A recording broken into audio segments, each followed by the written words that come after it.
खराब है। जाओ रे जाओ, जो देख लिया, जाओ जाओ जाओ, खाली करो, खाली करो रे। ডুয়ার্সের নাগরাকাটা ব্লকের জিতি চা বাগানে খাঁচার মধ্যে রাখা ছাগল খেতে এসে খাঁচা বন্দি হলো একটি চিতাবাঘ। এলাকায় চাঞ্চল্য ছড়িয়ে পড়েছে। জানা গিয়েছে চিতাবাঘের উৎপাত থেকে রক্ষা পেতে চা বাগানে গত 1 মাস আগে ছাগলের টোপ দিয়ে খাঁচা পেতে রেখেছিল খুনিয়া রেঞ্জের বনকর্মীরা। এরপর এদিন সকালে বাগানের 3 নম্বর সেকশনে শ্রমিকেরা কাজ করতে এসে খাঁচায় বন্দি হওয়া চিতাবাঘটিকে দেখতে পায়। এরপরে খবর পেয়ে বেলা খুনিয়া রেঞ্জের বনকর্মীরা এসে চিতাবাঘটিকে উদ্ধার করে নিয়ে যায়। চিতা দেখতে ভিড় জমায় স্থানীয়রা।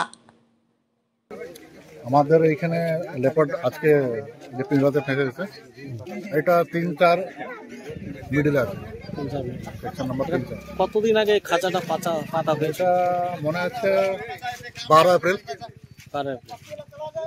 এখানে কি চিতাবাঘ পুরা উৎপাত করতো? লোকরা তো বলছে ওই রকমের যে এখানে চিতাবাঘ পুরা উৎপাত করেছে। উত্তরবঙ্গ থেকে নিজস্ব প্রতিনিধির রিপোর্ট, টিভি নিউজ 10। আপনারা দেখছেন টিভি নিউজ 10। আপনারা মানে আমরা।